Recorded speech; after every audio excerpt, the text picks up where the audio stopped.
नमस्कार। देश की बात में हाजिर हैं। पहले बात नेताओं के बयानों के स्तर में आई गिरावट की। अब राजनीतिक दल एक दूसरे पर भाषा में राजनीतिक शुचिता की याद दिला रहे हैं। एक तरफ कांग्रेस पार्टी के अध्यक्ष मल्लिकार्जुन खड़गे और बीजेपी अध्यक्ष जेपी नड्डा एक दूसरे को नेताओं के द्वारा अभद्र भाषा का आरोप लगा रहे हैं, तो उत्तर प्रदेश में योगी आदित्यनाथ और अखिलेश यादव आमने सामने वाक युद्ध में उलझे हुए हैं। तो उत्तर प्रदेश का हम रुख करेंगे। उत्तर प्रदेश का रुख करेंगे हम, और जिस तरह से वाक युद्ध हो रहा है अखिलेश यादव और योगी आदित्यनाथ के बीच, उस पर एक रिपोर्ट दिखाएंगे। लेकिन उससे पहले देश के दो शीर्ष नेता क्या कह रहे हैं, क्यों उनको कहना पड़ रहा है, क्या गुजारिश कर रहे हैं वो अपने नेताओं से, आइए जान लेते हैं। तो कांग्रेस अध्यक्ष मल्लिकार्जुन खड़गे को बीजेपी अध्यक्ष जेपी नड्डा ने जवाब दिया है। मल्लिकार्जुन खड़गे ने प्रधानमंत्री मोदी को चिट्ठी लिखकर राहुल गांधी के खिलाफ बयानों पर आपत्ति जताई थी। इस पर जेपी नड्डा ने जो चिट्ठी लिखी है उन्हें, उसमें कहा गया है, जनता से नकारे गए नेता को पॉलिश कर फिर से उतारने का प्रयास आप कर रहे हैं। आपकी बातें यथार्थ और सत्य से कोसों दूर है। लगता है आप राहुल गांधी की करतूतों को भूल गए या जानबूझकर नजरअंदाज कर रहे हैं। राहुल ने प्रधानमंत्री सहित पूरे ओबीसी समुदाय को क्या कहा, किस मजबूरी में राहुल को सही ठहराने की कोशिश कर रहे हैं। सोनिया गांधी ने प्रधानमंत्री मोदी को क्या कहा। शर्मनाक बयानों का आपकी पार्टी ने महिमा मंडन किया है। तब राजनीतिक शुचिता की बात कांग्रेस भूल गई थी क्या? कांग्रेस नेताओं ने 10 साल में प्रधानमंत्री को 110 से अधिक अभद्र भाषाएं की। गाली देने में कांग्रेस की शीर्ष नेतृत्व शामिल है। प्रधानमंत्री के माता पिता तक को भी छोड़ा नहीं गया। और ऐसे नेताओं, कांग्रेस बड़े पद पर है। एक समाज को दूसरे से लड़ाना कांग्रेस का परिचय है। भारत के महान लोकतंत्र को कांग्रेस ने अपमानित किया है। तो आपको बता दें कि अब मल्लिकार्जुन खड़गे ने एक चिट्ठी लिखी थी प्रधानमंत्री को। मंगलवार को मल्लिकार्जुन खड़गे ने प्रधानमंत्री को चिट्ठी लिखी थी, अपनी पार्टी के नेताओं को अनुशासित करें ताकि वो भड़काऊ व हिंसक बयानों से परहेज करें। कांग्रेस अध्यक्ष ने अपनी चिट्ठी में लिखा था कि भारतीय संस्कृति अहिंसा, सद्भाव और प्रेम के लिए विश्व भर में जानी जाती है। आपसे अनुरोध और अपेक्षा करता हूं कि अपने नेताओं पर अनुशासन और मर्यादा का अंकुश लगाएं, उचित आचरण का निर्देश दें। ऐसे बयानों के लिए कड़ी कानूनी कार्रवाई की जानी चाहिए ताकि भारतीय राजनीति को पतनशील बनने से रोका जा सके और कोई अनहोनी ना हो। गौरतलब है कि एक नेता ने राहुल गांधी के लिए भड़काऊ हिंसक बयान दिए थे। तो आइए अब रुख करते हैं उत्तर प्रदेश का। उत्तर प्रदेश में लोकसभा चुनाव के नतीजों के बाद मुख्यमंत्री योगी आदित्यनाथ और समाजवादी पार्टी के प्रमुख अखिलेश यादव के बीच जुबानी जंग तेज हो गई है। दोनों नेता रोज एक दूसरे पर तीखे हमले कर रहे हैं। माना जा रहा है कि यह हमला उत्तर प्रदेश में होने वाली 10 सीटों के विधानसभा चुनाव को लेकर किए जा रहे हैं। कैसे दोनों नेता आपस में लड़ रहे हैं, देखिए इस रिपोर्ट में। रणवीर सिंह की हमारी यह खास रिपोर्ट। ये माफिया की पैरेलल सरकार चलती थी। मेरी भी तस्वीर देख लो आप और उनकी भी तस्वीर देख लो, माफिया कौन लगे बता दो। बबुआ 12 बजे सो के उड़ता था। तो जो क्रोध करेगा वो योगी नहीं हो सकता, इसलिए मठाधीश मुख्यमंत्री। एक चुनावी जंग और एक जुबानी जंग। राजनीति में दो तरह की जंग होती है और आजकल यूपी में दोनों तरह की जंग तेज हो चली है। एक तरफ 10 सीटों पर होने वाले विधानसभा के उपचुनाव और उसको देखते हुए नेताओं के वार पलटवार। लोकसभा चुनाव के नतीजों ने समाजवादी पार्टी और बीजेपी के बीच की तल्खी को और ज्यादा बढ़ा दिया है। एक तरफ मुख्यमंत्री योगी आदित्यनाथ समाजवादी पार्टी और अखिलेश यादव पर निशाना साधने में कोई कोर कसर नहीं छोड़ रहे, तो वहीं अखिलेश यादव आए दिन मुख्यमंत्री योगी आदित्यनाथ पर हमले बोल रहे हैं। इसका ताजा उदाहरण आज ही मिला जब अयोध्या के मिल्कीपुर में योगी आदित्यनाथ ने अखिलेश यादव को निशाना बनाया, तो दूसरी तरफ लखनऊ में अखिलेश यादव ने मुख्यमंत्री पर पलटवार कर दिया। समाजवादी पार्टी के भूमाफिया और गुंडा ने जो जमीनें कब्जा की थी, 64,000 हेक्टेयर लैंड को इनके कब्जे से मुक्त कराया। तो जब गुर्गों से आप जमीन कब्जा मुक्त कराएंगे तो सरगना को तो परेशानी होगी ही होगी। अच्छा आप बताओ, नहीं आप देखिए, मेरी भी तस्वीर देख लो आप और उनकी भी तस्वीर देख लो, माफिया कौन लगे ये बता दो।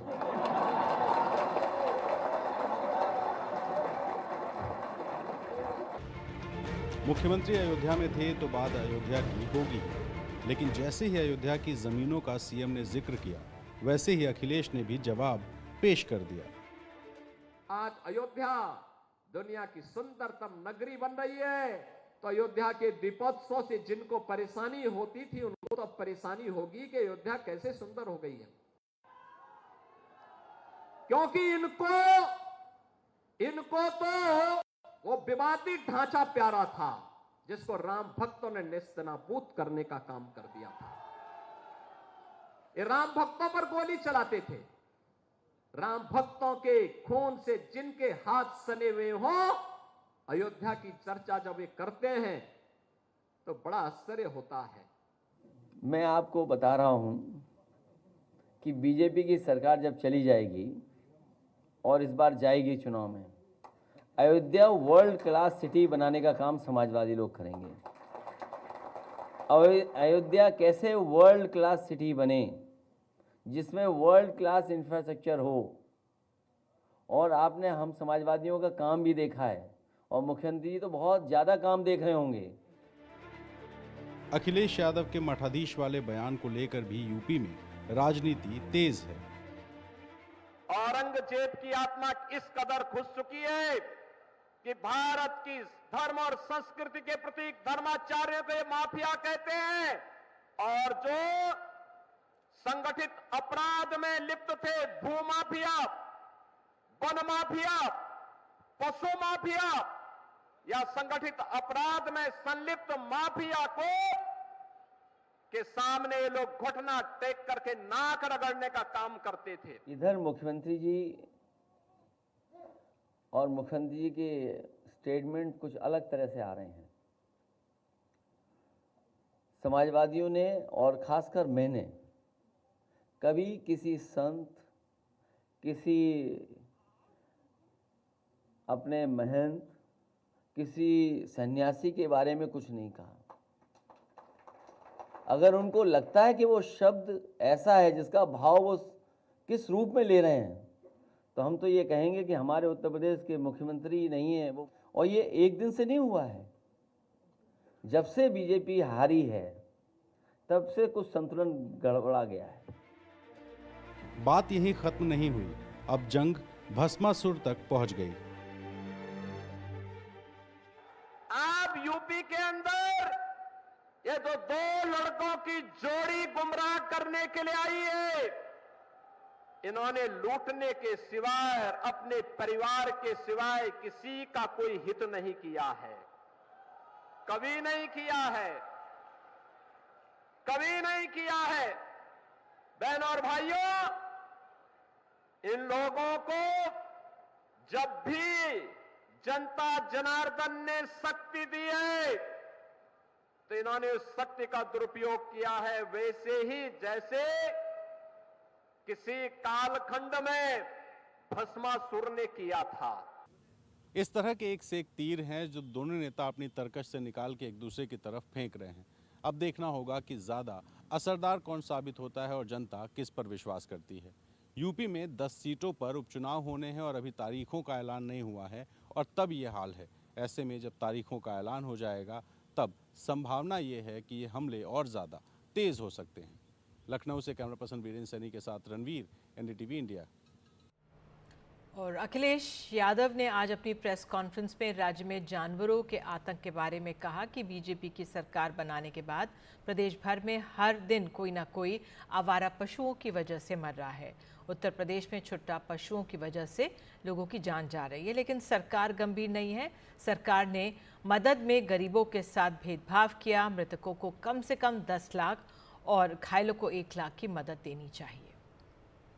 मैं तो एक बच्चे से सुन रहा था अभी, मैंने कहा तो उसके चोट जो झपट्टा मारा जो, तो बोले पिता ने बताया कि पिता ने बचाया उस बच्चे को। सोचिए आप, तो कितनी दहशत में परिवार रह रहे होंगे। और फिर तब कि उन पे घर भी ऐसे नहीं है जहां पर सुरक्षित सो सकें। और बाढ़ के समय पर सोचो कैसा जीवन यापन होगा, न खाने को, न कुछ इंतजाम दवाई का, न पीने को पानी है। और गरीबी आप दिखाई दे रही, कैसी गरीब हालत में रह रहे हैं। और बहुत सारे नहीं, ठीक बात है भाई, इतना तो लिबरल होना चाहिए सरकार को। अब आप कह रहे हो कि उसकी क्योंकि बॉडी नहीं मिली इसलिए मदद नहीं होगी। अच्छा, वो गरीब परिवार के सदस्य, वो दुख में हैं, उनके सामने परेशानी है, वो खुद चाहते हैं कि उनका बच्चा मिल जाता, क्या वो नहीं ढूंढ रहे होंगे? राष्ट्रपति द्रौपदी मुर्मू ने आज उज्जैन में बाबा महाकाल के दर्शन किए। उज्जैन पहुंचने के बाद उन्होंने इंदौर रोड स्थित डेंडिया गांव में स्वच्छता मित्र सम्मेलन में 5 सफाई कर्मियों का सम्मान भी किया। राष्ट्रपति ने उज्जैन इंदौर में 6 लेन रोड का वर्चुअल भूमि पूजन भी इसके बाद किया है।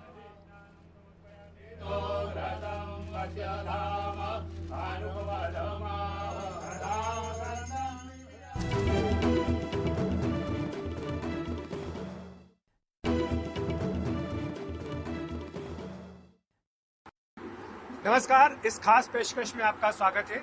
मैं हूं अखिलेश शर्मा। जम्मू कश्मीर में पहले चरण का मतदान पूरा हो गया है। ऐतिहासिक मतदान हुआ है।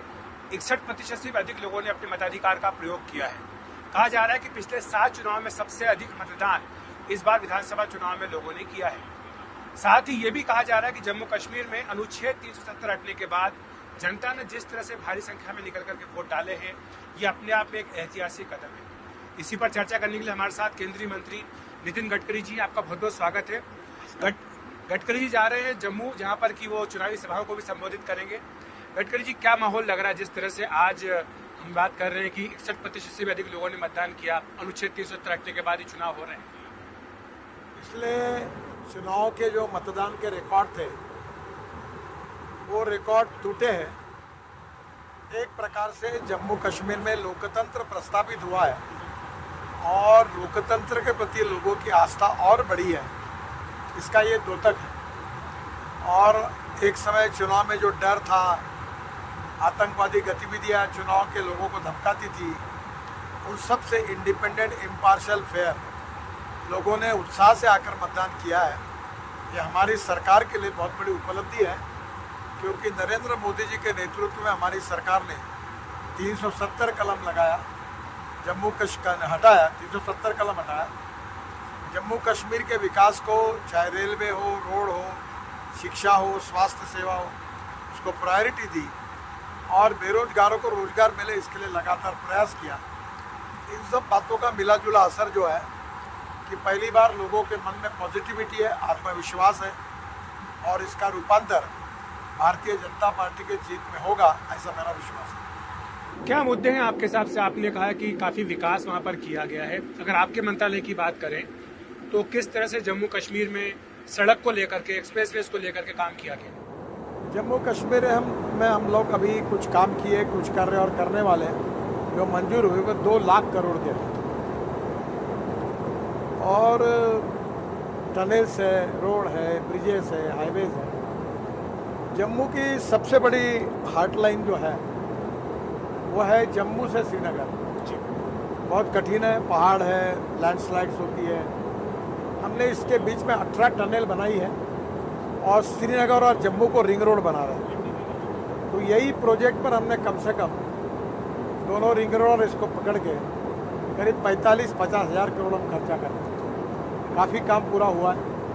पर मैं आपको एक बहुत अच्छी बात समझाऊंगा। हमारे भाषणों में कश्मीर से कन्याकुमारी बोलते थे। अभी हिमाचल प्रदेश के मनाली से हम निकलेंगे तो रोहतांग पास जाने के लिए 3.5 घंटे लगते थे। अब रोहतांग पास हम 8 मिनट में पहुंचते। अटल टनल बन गई। अटल टनल से बाहर आकर हम 8 टनल बना रहे लद्दाख लेह तक। फिर लद्दाख लेह से हम श्रीनगर की तरफ जब निकलते हैं तो जोजिला टनल, आशिया की सबसे बड़ी 11.6 किलोमीटर, लगभग 6 महीने में पूरी हो जाएगी। फिर जेडमोर टनल है, वो पूरी हुई, जिसका उद्घाटन प्रधानमंत्री चुनाव के बाद करेंगे।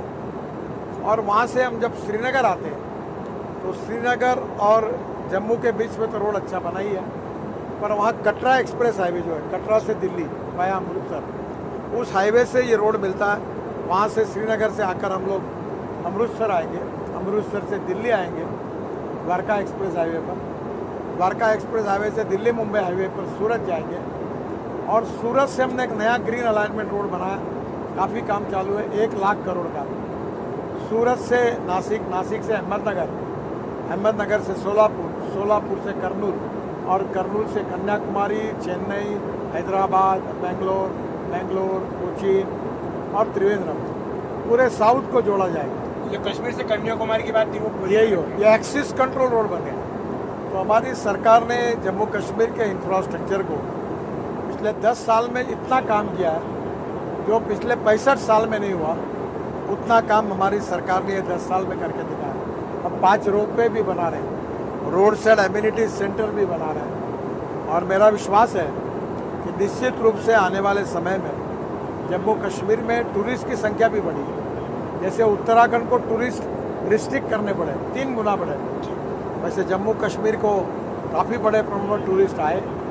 नए होटल, रेस्टोरेंट, रिसोर्ट्स बनेंगे, एडवेंचर स्पोर्ट, वाटर स्पोर्ट्स होंगे, और सबसे बड़ा इसका फ़ायदा होगा कि जम्मू कश्मीर के लाखों युवाओं के हाथों को काम, रोजगार मिलेगा, और रोजगार मिलने से प्रगति और विकास होगा।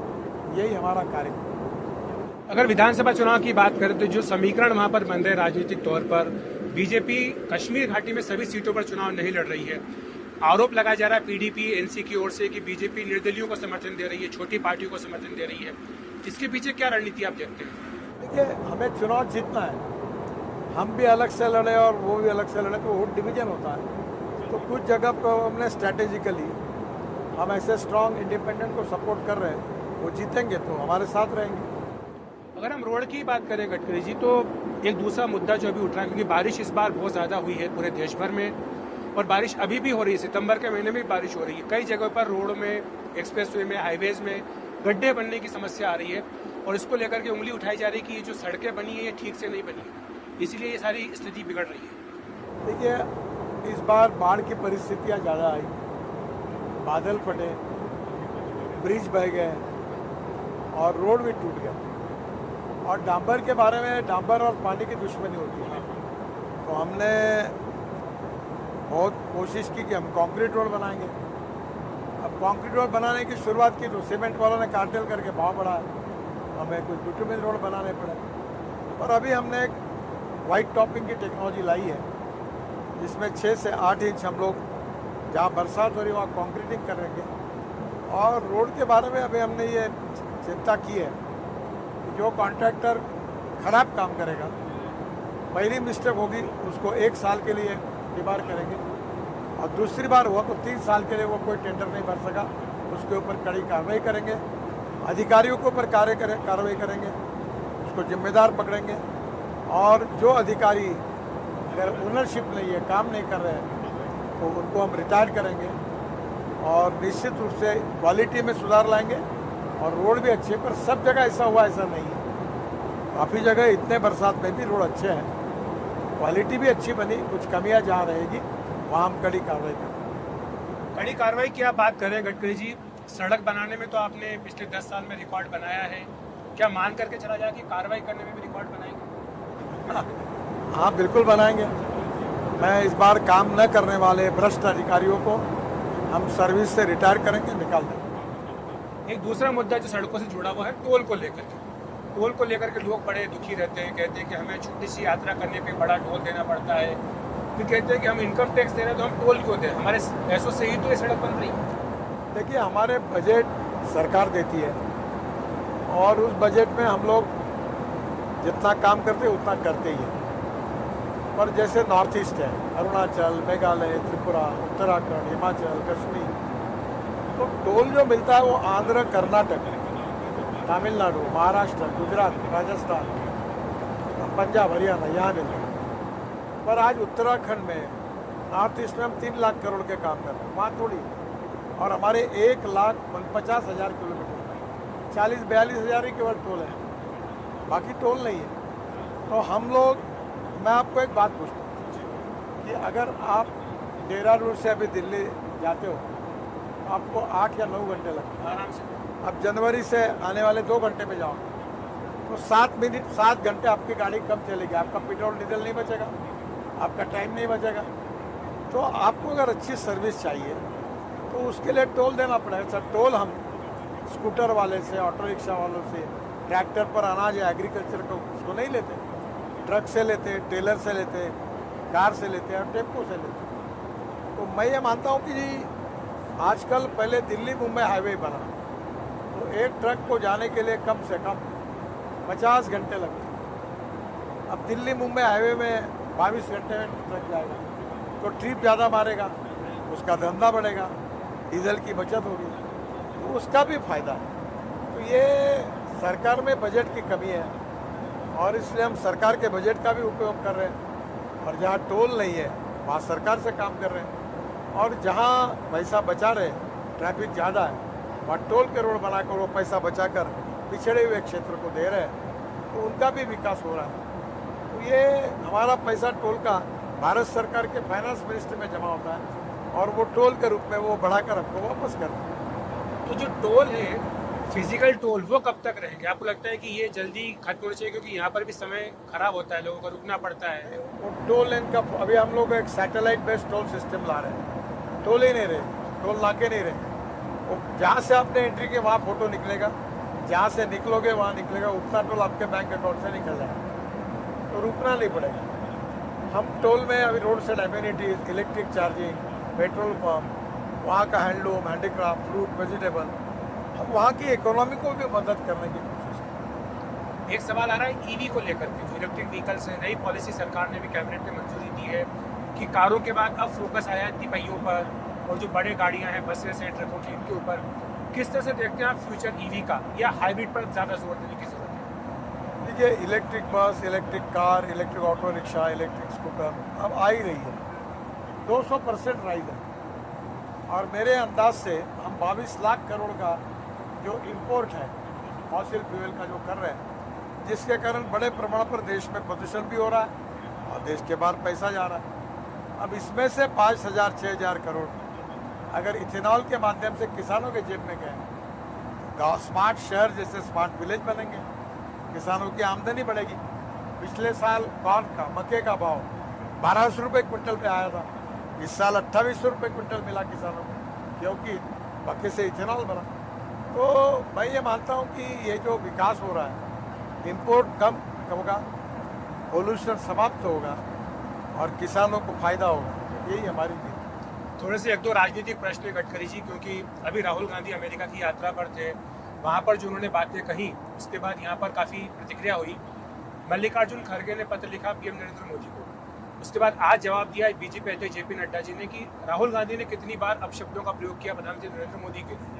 तो ये जो वाक युद्ध चल रहा है, पत्र युद्ध चल रहा है, इसके ऊपर आप क्या कहेंगे? देखिए पहली बात तो एक बहुत इम्पोर्टेंट है कि देश में और देश के लोकतंत्र में विपक्ष को टीका टिप्पणी करने का अधिकार है, अपनी मर्यादा का पालन करते हुए जरूर करें, विरोध करना है विरोध करना, पर देश के बाहर जाकर प्रधानमंत्री कोई भारतीय जनता पार्टी का नहीं है, देश की जनता का है। और जिस प्रकार की बातें और टिप्पणी की जाती है वो लोकतंत्र को मजबूत करने वाली नहीं है और देश की प्रतिमा अच्छी बनाने वाली नहीं है। तो देश के बाहर जाने के बाद हम सब एक हैं और देश के हित में बात करें, वहाँ अपनी राजनीति न लेके जाए, उसी में देश का और लोकतंत्र का हित है, ऐसा मेरा मत है।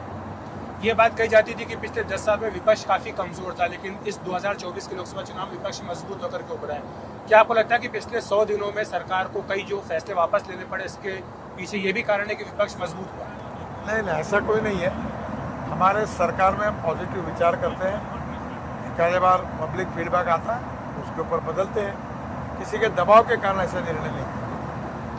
आपका एक बयान वो चर्चा में आया है गडकरी जी अभी लोकसभा चुनाव को लेकर के कि आपको चुनाव से पहले ऑफर दिया गया कि आप प्रधानमंत्री बनने के लिए ऑफर दिया है विपक्ष की ओर से, इस पर क्या कहेंगे? पहली बात तो ऐसी है कि मैं ये मानता हूँ कि मैं भारतीय जनता पार्टी का कार्यकर्ता हूँ, संघ का स्वयंसेवक हूँ और 75 में जयप्रकाश जी के आह्वान पर मैं राजनीति में आया। There are 2 type of politics, politics of convenience और पॉलिटिक्स ऑफ कन्विक्शन। तो मैं पॉलिटिक्स ऑफ कन्विक्शन के स्कूल का विद्यार्थी हूँ और इसलिए जब मुझे कुछ नेताओं ने ऐसी बात कही तो मैंने उनको कहा कि आप मुझे क्यों प्रधानमंत्री बनोगे और मैं क्यों बनूंगा। मेरे लिए मेरी पार्टी, मेरे सिद्धांत का सर्वोपरि। और यही बात मैंने पत्रकारों का जब अवार्ड दिए तब कही थी कि विचार भिन्नता कोई बात नहीं, हो सकता है, तुम्हारे विचारों के बारे में सहमति नहीं होगी, ये भी हो सकता है, और अपने विचारों के प्रति ईमानदारी से रहना और विचार भिन्नता से ज़्यादा विचार शून्यता, ये हमारी समस्या है। जैसे politics of opportunism, neither rightist nor leftist, we are not opportunist, ये प्रतिमा हमारे लिए अच्छी नहीं है। हम लोकतंत्र के 4 मुख्य पिलर हैं, मीडिया है, एग्जीक्यूटिव विंग, लेजिस्लेटिव विंग और जुडिशरी। हम अपनी मर्यादा और जिम्मेदारी के साथ अगर वहन करेंगे तो देश के लोकतंत्र में गुणात्मक बदल होगा। मैं कन्विक्शन के आधार पर हूँ, शायद जब तक हूँ तब तक हूँ, पर मैं अपनी पार्टी, अपनी विचारधारा, अपने सिद्धांत मेरे लिए सर्वोपरि है। और जब मेरे से बात कही थी तो मैंने कहा ऐसा विचार करने का सवाल नहीं। और प्रश्न तो यही पूछा जा रहा है कि कौन थे वो जिन्होंने ऐसा कहा। तो कभी वैसी बातचीत होती है, किसी का नाम लेना उचित नहीं है। पॉलिटिक्स इथिक्स के हिसाब से जो बात प्राइवेट रूप में होती है उसका उल्लेख बाहर करने में, चर्चा करने में, उनके बारे में कहने में उचित नहीं। एक आखिरी प्रश्न है, महाराष्ट्र जो कि आपका गृह राज्य भी है, वहाँ पर भी विधानसभा चुनाव जल्दी होने वाले हैं, वहाँ पर आप क्या परिस्थिति देख रहे हैं? ये हमारा ट्रिपल इंजन का सरकार है, काफ़ी बड़े प्रमाण पर सरकार ने अभी अच्छे काम भी किए हैं और मुझे लगता है कि हमारी सरकार आएगी और फिर से एक बार हम महाराष्ट्र में अच्छी मेजोरिटी के साथ चलेंगे। बहुत बहुत धन्यवाद गडकरी जी आपका। तो केंद्रीय मंत्री नितिन गडकरी जी तमाम मुद्दों पर चर्चा की है, जम्मू कश्मीर को लेकर आश्वस्त हैं कि यहाँ पर बीजेपी बहुत अच्छा प्रदर्शन करेगी और सरकार बनाने की स्थिति होगी। कैमरामैन अशोक महाले के साथ अखिलेश शर्मा, NDTV इंडिया।